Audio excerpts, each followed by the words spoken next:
Good morning students, welcome to my channel. और आज की इस वीडियो में हम इनकम फ्रॉम सैलरीज़ वाले हेड पे अपना डिस्कशन कंटिन्यू करेंगे। तो ब्रॉडली स्पीकिंग आज की इस वीडियो का टॉपिक है अलाउंसेस कि अलाउंसेस कितनी टाइप की होती हैं, अलाउंसेस किस तरह से टैक्स लायबिलिटी अट्रैक्ट करती हैं, इसको आज हम डिस्कस करेंगे। ठीक है, तो जैसा कि मैंने अपनी पिछली वीडियो में बताया था, इनकम फ्रॉम सैलरीज़ के बेसिकली जिसे कह सकते हो उसमें तीन हेड्स होते हैं, तीन क्लासिफिकेशन इसमें दिया गया है। सबसे पहले इसमें बेसिक सैलरी दी गई है। बेसिक सैलरी में क्या आता है, बेसिक सैलरी किसे कहते हैं, ये हम डिस्कस कर चुके हैं। दूसरा इसका हेड है आपके अलाउंसेस। अलाउंसेस में क्या क्या आता है, अलाउंसेस किस तरह से टैक्स लायबिलिटी अट्रैक्ट करते हैं, ये हम आज की इस वीडियो में हम डिस्कस करेंगे। और लास्ट जो सबसे इम्पोर्टेंट पॉइंट है वो परक्यूजिट्स। ठीक है, तो आज की इस वीडियो का विषय है अलाउंसेस। तो अलाउंसेस के बारे में हम डिस्कस करेंगे। ठीक है, अलाउंसेस सेक्शन 15 में कवर होती है। तो सेक्शन 15 में क्या क्या कहा गया है इसके बारे में हम इसको डिस्कस करेंगे। तो विदाउट एनी डिले स्टार्ट करते हैं आज के लेक्चर को। तो आज की इस वीडियो में हमें डिस्कस करना है अलाउंसेस क्या क्या होती हैं, अलाउंसेस का क्या मतलब होता है, कितने टाइप की अलाउंसेस होती हैं। लेकिन उससे पहले मैं डिस्कस करना चाहूँगा लीव सैलरी को, कि लीव सैलरी क्या होती है। ठीक है, ये एक प्रैक्टिकल लाइफ में भी एक बहुत ज़्यादा यूज़ होने वाला टर्म है लीव सैलरी। तो इसके बारे में एक नॉलेज आपको होनी चाहिए और इसके ऊपर एक क्वेश्चन भी आ सकता है। ठीक है, बहुत ज़्यादा डिटेल में तो आपको जाना है नहीं इसमें, क्योंकि आपको देखिए जैसे कि मैं पहले भी बता चुका हूँ, ये जो वीडियोज़ हैं वो बेसिकली लॉ के स्टूडेंट्स के लिए है। ठीक है, आप जो भी इस वीडियो को देख रहे होंगे वो लॉ के स्टूडेंट्स होंगे। ठीक है, जो BA LLB कर रहे हैं या LLB कर रहे हैं। तो LLB के कोर्सेज़ में आपको सिर्फ प्रोविजंस पता होने चाहिए कि उसके लीगल पॉइंट क्या है, उसके सेक्शन वगैरह क्या हैं। ठीक है, जो भी उसके लीगल प्रोविजंस हैं, जो भी सेक्शंस हैं या जो भी उसके सब क्लॉजेज हैं, वो सारे आपको पता होने चाहिए। ठीक है, ऐसा कैलकुलेट करना या उसको किस तरह से उसको कंप्यूट करना है वो आपका सिलेबस का पार्ट नहीं है। तो आपको सिर्फ ये देखना है कि बेसिकली उस पर कौन से सेक्शन अप्लाई होते हैं और उसके प्रोविज़न कहते क्या हैं। तो सबसे पहले हम आते हैं लीव सैलरी में, कि लीव सैलरी बेसिकली क्या होती है। ठीक है, तो लीव सैलरी में जैसा कि आप देख सकते हैं, an employee gets different leave. An employee has to earn leave in first instance and only when he has leave to his credit he may apply for the leave. कि सबसे पहले तो उसके पास छुट्टियाँ अवेलेबल होनी चाहिए, पहले तो उसकी छुट्टियाँ होनी चाहिए। उसके पास जब छुट्टियाँ अवेलेबल होंगी, जब लीव के लिए उसके पास एक दिन अवेलेबल होंगे, तभी वो लीव के लिए अप्लाई कर पाएगा, वरना नहीं। तो सबसे पहले तो लीव के लिए वो तभी अप्लाई कर पाएगा। अगर वैसे लीव के लिए अप्लाई करता है तो फिर उसकी पर डे की सैलरी फिर डिडक्ट होगी उसके मंथली पेमेंट में से। ठीक है, लेकिन अगर कोई लीव अगर है, ठीक है, उसको कोई लीव अवेलेबल है। ठीक है, अगर मान लीजिए अगर आप किसी भी ऑर्गेनाइजेशन में कोई जॉब करते हो, ठीक है, और आपके जो भी एम्प्लॉयर है उसने क्या रखा है कि महीने की, जैसे सपोज़ करो 3 दिन की छुट्टी आपको पेड लीव दी जाएगी, कि 3 दिन की छुट्टी आप ले सकते हो, उसके ऊपर कोई डिडक्शन आपको फेस नहीं करना पड़ेगा। तो 3 दिन की छुट्टी आपको मिलेगी। तो 3 दिन तक की छुट्टी उसने आपको प्रोवाइड कर रखी है। तो अब आप क्या कर सकते हो, या तो आप वो 3 दिन की छुट्टी लोगे, या तो आप 3 दिन की लीव अवेल करोगे, या फिर नहीं लोगे। ठीक है, तो अगर आप छुट्टी नहीं लेते हो, जैसे अगर आपने छुट्टी लेने से आप मना कर देते हो, आप कहते हो भाई मेरे को लीव की ज़रूरत नहीं है, मैं लीव नहीं लूँगा या नहीं लूँगी, तो तब उस केस में क्या होता है, या तो उस पर्टिकुलर जो भी लीव है आपकी, वो लीव आपकी या तो वो लैप्स हो जाएगी। लैप्स होने का मतलब है वो ऑटोमेटिकली टर्मिनेट हो जाएगी, ख़त्म हो जाएगी, फिर आप उसको दोबारा क्लेम नहीं कर सकते। या फिर आप क्या कर सकते हो कि आपने, क्योंकि जो लीव वाले जो 3 दिन थे, ठीक है, जो आपके 3 दिन छुट्टी के जो आपको मिले हुए थे एम्प्लॉयर की ओर से, कि एम्प्लॉयर ने आपको क्या रखा है कि आप महीने के, सपोज़ करो जैसे एक हाइपोथेटिकल एग्जांपल जैसे मैंने यहाँ पे दिया कि 3 दिन, कि 3 दिन आप छुट्टी ले सकते हो, 3 दिन आप लीव ले सकते हो, 3 दिन जो है आप अगर चाहो तो आप काम पे मत आओ। ठीक है, तो उन 3 दिनों में भी आप काम पे आए, उन 3 दिनों पे भी आपने आप अपनी जॉब पे गए, आपने अपनी सर्विसेज परफॉर्म करी। ठीक है, तो उसके बदले में, क्योंकि आपने वो 3 दिन लीव ली थी, नहीं ली आपने, 3 दिन की आपको छुट्टी मिली थी एम्प्लॉयर की ओर से, फिर भी आपने नहीं ली, तो क्या होता है उतने 3 दिन का जो भी हिसाब होता है, ठीक है, उसका जो भी आपने छुट्टी नहीं ली उस छुट्टी के बदले में आप कंपनसेशन आपको मिल जाता है। कि ठीक है, एम्प्लॉयर कहेगा ठीक है मैंने आपको 3 दिन की छुट्टी दी थी मैंने आपको, आपने फिर भी छुट्टी के दिन काम किया, तो ये उसके बदले में एक कंपनसेशन, एक जिसे कह सकते हो एक पेमेंट, कि आपने छुट्टी नहीं ली, छुट्टी के दिन में भी काम किया, तो उसको बोला जाता है लीव सैलरी। ठीक है, कि अगर आपको छुट्टी मिली हुई है लेकिन आपने छुट्टी नहीं ली, आपने बिना लीव लिए काम करा है, तो उसके बदले में जो पेमेंट रिसीव होता है, कि आपने जो लीव आपको एज अ राइट मिली थी, जो आपको एज अ आपका अधिकार जो थी, वो भी आपने नहीं ली, उतने 3 दिन या 4 दिन जो भी जितने दिन की भी लीव होती है, वो उस लीव वाले दिन में भी आपने काम करा। ठीक है, तो जितने दिन आपने काम करा उतने दिन के लिए जो पेमेंट आपको मिला है उसे कहा जाएगा लीव सैलरी। ठीक है, तो लीव सैलरी के ऊपर अब 2 कंडीशन होती हैं, या तो आप इसको इमीडिएटली इन कैश कर सकते हो सर्विस में रहते हुए, कि ठीक है आपने छुट्टी आपकी लैप्स हो गई, ठीक है, उसके बदले में आपको इनकैशमेंट मिल गया, तो इनकैशमेंट या तो आप सर्विस में लेते हुए, सर्विस में रहते हुए आप उसको क्लेम कर सकते हो, या फिर जब आपकी सर्विस ख़त्म हो जाएगी। ठीक है, यानी कि जब आप जॉब छोड़ोगे या फिर आप जब रिटायर होगे अपने जॉब से, तब आप उसको क्लेम कर सकते हो। तो उसको क्लेम करने के 2 तरीके होते हैं, या तो आप रिटायरमेंट के टाइम पे एक साथ जो है लमसम अमाउंट आप रिसीव करोगे, या फिर आप पर ईयर के अकॉर्डिंग या पर मंथ जो भी एज़ पर जो भी आपके एम्प्लॉयर ने जो भी रूल बना रखा है उसके अकॉर्डिंग आप क्लेम कर सकते हैं। तो अब इसका टैक्स ट्रीटमेंट कैसे होता है, अब इसकी टैक्स लायबिलिटी कैसे तय होती है लीव सैलरी की। अब इसमें आप देख सकते हैं leave encashment during continuity of employment, यानी कि आपने जॉब में रहते हुए, आपने अपनी नौकरी में रहते हुए इनकैशमेंट क्लेम करा है। ठीक है, तो इसमें गवर्नमेंट नॉन गवर्नमेंट एम्प्लॉय, ठीक है, कि अगर आप गवर्नमेंट एम्प्लॉय हो चाहे नॉन गवर्नमेंट एम्प्लॉय हो, ठीक है, कि अगर आप गवर्नमेंट एम्प्लॉय हैं या फिर नॉन गवर्नमेंट एम्प्लॉय हैं, यानी कि किसी प्राइवेट सेक्टर में आप जॉब करते हो, it is chargeable to tax. ठीक है, तो बेसिकली वो चार्जेबल होती है टैक्स में, लेकिन रिलीफ क्लेम किया जा सकता है उसका सेक्शन 89 में। ठीक है, उसके बाद leave encashment at the time of retirement leaving of job, कि अगर कोई पर्सन रिटायरमेंट के वक्त अगर लीव इनकैशमेंट क्लेम कर रहा है, या फिर अगर उसने जॉब छोड़ी है और जॉब छोड़ते वक्त वो लीव इनकैशमेंट क्लेम कर रहा है। ठीक है, अगर वो गवर्नमेंट एम्प्लॉय है, ठीक है, यानी कि कोई गवर्नमेंट एम्प्लॉय वो रिटायर होने के बाद या नौकरी छोड़ते वक्त वो अपना लीव इनकैशमेंट क्लेम कर रहा है, तब it is fully exempt from tax under section 10 sub section 10 clause AA। ठीक है, तो इस पर्टिकुलर सेक्शन में इसको फुली एग्जेम्प्ट कर रखा है कि अगर गवर्नमेंट एम्प्लॉय अपने रिटायरमेंट के वक्त, ठीक है, वो अगर क्लेम कर रहा है तो उसके ऊपर कोई टैक्स अप्लाई नहीं होगा, उसकी कोई ऊपर कोई टैक्स लायबिलिटी अप्लाई नहीं करी जाएगी। Leave encashment at the time of retirement leaving job, ठीक है, वही बात। नॉन गवर्नमेंट एम्प्लॉय, यहाँ पे एम्प्लॉय जो है वो नॉन गवर्नमेंट एम्प्लॉय है।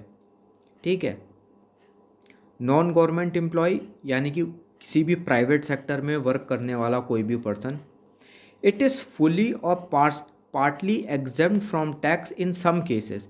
तो फुली एग्जेम्प्ट भी हो सकती है या पार्टली एग्जेम्प्ट भी हो सकती है। फुली एग्जेम्प्ट यानी कि टोटली आपने उसको एग्जेम्प्ट कर दिया, पार्टली एग्जेम्प्ट यानी कि उसका एक पार्ट एग्जेम्प्ट होगा दूसरा पार्ट एग्जेम्प्ट नहीं होगा। तो ये आपके सेक्शन 10 सब सेक्शन 10AA के अकॉर्डिंग ये डिसाइड होगा। ठीक है, तो अब आपको सिर्फ इसमें सिर्फ इतना याद रखना है कि किस सेक्शन में इस चीज़ को मेंशन करा गया है। आपको ज़्यादा डिटेल में जाने की ज़रूरत नहीं है, क्योंकि सेक्शन 10 सब सेक्शन 10AA में इसको कैलकुलेट करने का मेथड दिया गया है कि इसको किस तरह से कैलकुलेट करा जाएगा। और आप बिकॉज लॉ के स्टूडेंट्स हैं, तो लॉ के स्टूडेंट्स को जो है प्रैक्टिकल क्वेश्चन जो होते हैं इस तरह के जो कैलकुलेशन वाले, वो यूजुअली नहीं आते हैं, वो आते ही नहीं है। आपको सिर्फ इतना पता होना चाहिए कौन सा सेक्शन है। तो आपके लिए सिर्फ ये इम्पॉर्टेंट है किस सेक्शन में वो क्लेम करेगा। यहाँ पे आपको कुछ कंप्यूट नहीं करना है, कोई कैलकुलेशन आपको नहीं करनी है। अब बात करते हैं आज के टॉपिक यानी कि अलाउंसेस की, कि अलाउंसेस क्या होते हैं।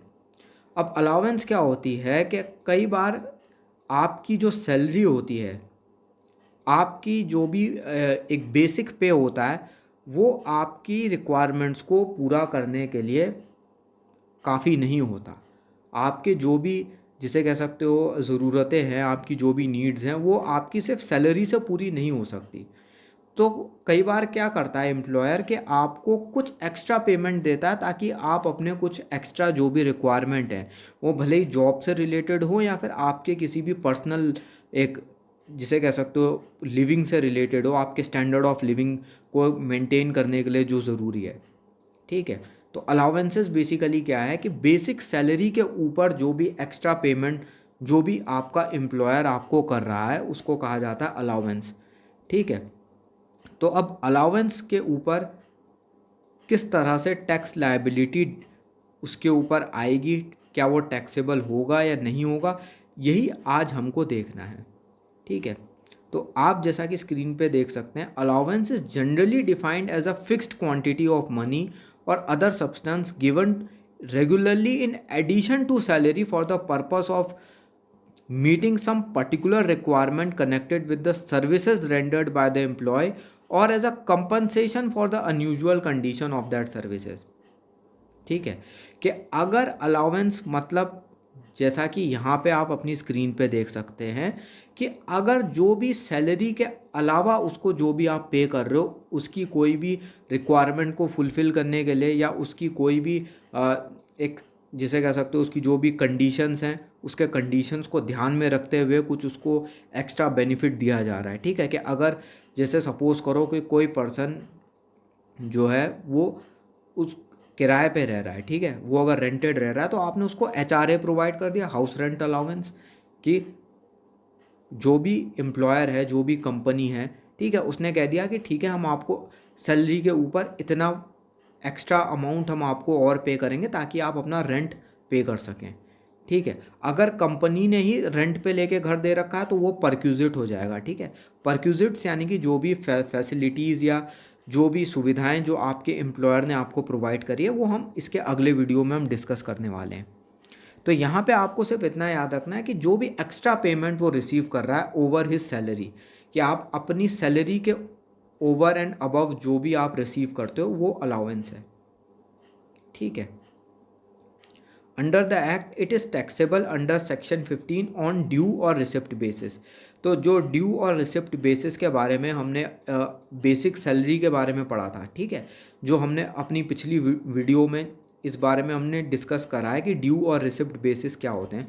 तो वही सेक्शन 15 में उसी कंसेप्ट को रिपीट करा गया है ड्यू और रिसिप्ट बेसिस पे, विच एवर कम्स अर्लियर। ठीक है। तो इसको हम डिस्कस कर चुके हैं ऑलरेडी। तो अब हम ये चीज़ देखेंगे कि कितने प्रकार के अलाउंसेस होते हैं और उनकी टैक्स लायबिलिटी क्या है। तो सेक्शन 15 में टैक्स लायबिलिटी किस तरह से सेट करी गई है, किस तरह से सेक्शन 15 में टैक्स लायबिलिटी को डिफाइन करा गया है। ठीक है। अब हम इसको देखेंगे। तो अब हम देख सकते हैं कि आपके सामने एक चार्ट बना हुआ है। ठीक है। तो इसमें दो कॉलम है। ठीक है। एक साइड पे आप देख रहे हैं अलाउंसेस है, दूसरे पे उसका टैक्स ट्रीटमेंट। टैक्स ट्रीटमेंट यानी कि उसकी टैक्स की ऊपर लायबिलिटी उसकी कैसी होगी, कि उसकी टैक्स लायबिलिटी क्या है, क्या टैक्स लायबिलिटी अप्लाई होगी उसके ऊपर या नहीं होगी। ठीक है। तो सबसे पहले बात करी जा रही है सिटी कंपनसेटरी अलाउंसेस की, कि सिटी कंपनसेटरी अलाउंस का मतलब ये होता है कि अगर कोई पर्सन किसी ऐसी सिटी में काम कर रहा है जहाँ पे स्टैंडर्ड ऑफ लिविंग जो है, जिसे कह सकते हो हाई है, जहाँ पे कॉस्ट ऑफ लिविंग हाई है। ठीक है। जब आप किसी ऐसे शहर में रहते हो जहाँ पे कॉस्ट ऑफ लिविंग ज़्यादा है, तो क्या आपका एम्प्लॉय क्या करेगा कि आपको सैलरी के ऊपर कुछ एक्स्ट्रा अमाउंट वो आपको पे करेगा, ताकि आप उस शहर में जहाँ पे कॉस्ट ऑफ लिविंग ज़्यादा है, वहाँ पे आप बिना किसी अनकम्फर्ट के, बिना किसी प्रॉब्लम के, आप मतलब एक, जिसे कह सकते हो, एक सेटिस्फैक्ट्री एक लाइफ का एक स्टैंडर्ड आप मेंटेन कर सकें। ठीक है। कि सिटी कंपनसेटरी इस तरह से काम करती है, जैसे सपोज़ करो कोई छोटा शहर है, ठीक है, कोई अगर कोई स्मॉल टाउन में वर्क कर रहा है, ठीक है, तो आपको उसको सिटी कंपनसेटरी अलाउंस देने की ज़रूरत नहीं, क्योंकि वहाँ पे एक्सपेंसेस ज़्यादा नहीं होते। बट आप अगर उस पर्सन को किसी मेट्रो सिटी में ट्रांसफ़र कर रहे हो, ठीक है, आपने सपोज़ करो उसे कहीं दिल्ली ट्रांसफ़र कर दिया या मुंबई ट्रांसफ़र कर दिया या बेंगलोर ट्रांसफ़र कर दिया, तो अब इन सिटीज़ में क्या है कि कॉस्ट ऑफ लिविंग बहुत हाई होती है, रेंट का अमाउंट हाई है वहाँ पे, ट्रांसपोर्टेशन का अमाउंट बहुत ज़्यादा है, तो हर तरह से मतलब वहाँ पे रहना एक्सपेंसिव है। तो ताकि उसकी एक्सपेंसिव जो कॉस्ट ऑफ लिविंग है वो उसके स्टैंडर्ड ऑफ लिविंग को अफेक्ट ना करे, वो एक डिस्कम्फर्ट वाली सिचुएशन में ना रहे, तो उसको एक एक्स्ट्रा अमाउंट पे कर दिया जाता है ताकि वो उस ऐसे शहर में जहाँ पे कॉस्ट ऑफ लिविंग ज़्यादा है एक कंफर्टेबल लाइफ वो गुजार सके। दूसरा house rent allowance. House rent allowance और सिटी कंपनसेटरी अलाउंस टैक्सेबल होती है, ये बात याद रखिएगा। City compensatory allowance is taxable. तो सिटी कंपनसेटरी अलाउंस जो होती है वो टैक्स के दायरे में आती है, उसके ऊपर टैक्स अप्लाई हो जाएगा। हाउस रेंट अलाउंस मैं बता चुका हूँ। हाउस रेंट अलाउंस यानी कि आपकी जो भी कंपनी है, जो भी एम्प्लॉयर है, उसने आपको कुछ एक्स्ट्रा पेमेंट करा है over and above your basic salary, ताकि आप अपने रेंट पे कर सकें, ठीक है। ये एग्जेम्प्ट होती है कुछ केसेस में, कुछ केसेस में टैक्सेबल होती है। उसके बाद एंटरटेनमेंट अलाउंस। अब ये एंटरटेनमेंट अलाउंस क्या होती है? कुछ केसेस में कंपनी एंटरटेनमेंट अलाउंसेस यूजुअली तब पे करती हैं कि ये बेसिकली उन लोगों को पे करा जाता है जिनके काम में क्लाइंट्स को हैंडल करना या गेस्ट को हैंडल करना जो है जिनके काम का हिस्सा है, ठीक है। कि अगर आपका कोई क्लाइंट आ रहा है, आपने उसके एंटरटेनमेंट का मतलब है उसको जो भी जिसे कह सकते हो उसको एक जो भी कंफर्ट्स आपने प्रोवाइड करे, ठीक है। कोई क्लाइंट आया तो आपने उसके लिए जो भी स्नैक्स वगैरह का अरेंजमेंट करा, या उसको जैसे एयरपोर्ट से आ रहा है तो वहाँ से पिकअप करने का आपने अरेंजमेंट करा, या इस तरह के जो भी किसी भी जो भी आपका क्लाइंट है या कस्टमर है उसको रिसीव करने में या उसके ऊपर जो भी आपने खर्चा करा है उसे एंटरटेनमेंट अलाउंस कहा जाता है। तो एंटरटेनमेंट अलाउंस क्या होता है, जैसे कि मैं पहले भी बता चुका हूँ, एंटरटेनमेंट अलाउंस को सबसे पहले तो आपकी इनकम में ऐड कर दिया जाएगा, ठीक है। तो जो भी एंटरटेनमेंट अलाउंस होती है वो आपकी इनकम का हिस्सा मानी जाती है, वो इनकम के तरह उसको ट्रीट करा जाएगा, तो सैलरी में ऐड हो जाएगी वो। लेकिन उसके बाद जो भी आपने अमाउंट खर्च करा है, ठीक है, एंटरटेनमेंट अलाउंस का जो भी अमाउंट आपने एक्चुअली में खर्च करा अपने क्लाइंट्स को या अपने कस्टमर को एंटरटेन करने के लिए, वो आप डिडक्ट कर सकते हो अपनी इनकम में से, ठीक है। कि अगर मान लीजिए सपोज़ करो आप कहीं जॉब करते हो, आपको कहीं पे 5,000 रुपये आपको आपका एम्प्लॉयर जो है एंटरटेनमेंट अलाउंस के तौर पे देता है, ठीक है। अब उस 5,000 रुपये में से आपने सपोज़ करो 4,000 आपने खर्च कर दिए जो भी आपका क्लाइंट है या कस्टमर है उसके एंटरटेनमेंट में, तो उस 5,000 में से आप 4,000 आप डिडक्ट कर सकते हो। बाद में जैसे आपने 5,000 ऐड करेंगे, ठीक है, 5,000 ऐड करने के बाद उसमें से 4,000 आप डिडक्ट कर लेंगे, ठीक है। तो एंटरटेनमेंट अलाउंस यहाँ पे इसलिए स्पेशल है कि पहले तो उसको आप इनकम में ऐड करेंगे, बाद में उस अलाउंस का जितना हिस्सा खर्च हुआ है वो आप डिडक्ट कर सकते हो। पूरी अलाउंस अगर आपने खर्च कर दी है तो वो पूरी की पूरी आप जो है उसको डिडक्ट कर सकते हो, ठीक है। Special allowance. अब स्पेशल अलाउंस क्या होती है कि कुछ पर्टिकुलर सरकमस्टांसेस में काम कर रहे जो कुछ एम्प्लॉयज़ होते हैं, ठीक है, वो एम्प्लॉय जो किसी पर्टिकुलर जिसे कह सकते हो कोई ऐसा पर्सन है जो किसी जिसे कह सकते हो कोई टफ़ एरिया में काम कर रहा है, किसी बैकवर्ड एरिया में काम कर रहा है, तो वहाँ पे काम करने के लिए उसको कुछ स्पेशल अलाउंस दी जाती हैं, ठीक है। कि अगर सपोज़ करो कि कोई पर्सन अगर किसी विलेज में अपनी सर्विस प्रोवाइड कर रहा है, किसी बहुत ज़्यादा बैकवर्ड एरिया में वो अपनी सर्विस प्रोवाइड कर रहा है, ठीक है। कोई गवर्नमेंट एम्प्लॉयज़ को अक्सर मिलती है, जो भी गवर्नमेंट एम्प्लॉयज़ आपके बैकवर्ड एरिया में काम करते हैं उनको एक्स्ट्रा अलाउंस मिलती है क्योंकि वो उस बैकवर्ड एरिया में अपनी सर्विस प्रोवाइड कर रहे हैं, ठीक है। उसके अलावा जैसे जो पर्सन्स माइंस में काम करते हैं, माइंस में काम करने वाले पर्सन्स को एक्स्ट्रा अलाउंस मिलती है। तो उस पर्सन किस कैटेगरी में या कह सकते हो किस तरह के, ये कहना चाहिए बल्कि सरकमस्टांसेस में, कि किस तरह के सरकमस्टांसेस में वो वर्क कर रहा है। तो उसके काम के सरकमस्टांसेस को देखते हुए जो भी उसको एक्स्ट्रा पेमेंट जो दिया जाता है, ठीक है, वो होती है आपकी स्पेशल अलाउंस। स्पेशल अलाउंस मतलब कि आपके जो भी काम हैं, जिस भी सरकमस्टांसेस में आप काम कर रहे हो, ठीक है, आप अगर कोई रिस्की काम कर रहे हो, ठीक है, या बहुत बैकवर्ड सरकमस्टांसेस में अगर कोई पर्सन वर्क कर रहा है, तो उसको उस चीज़ का एक कंपनसेशन देने के लिए उसको स्पेशल अलाउंस दी जाती है, ठीक है।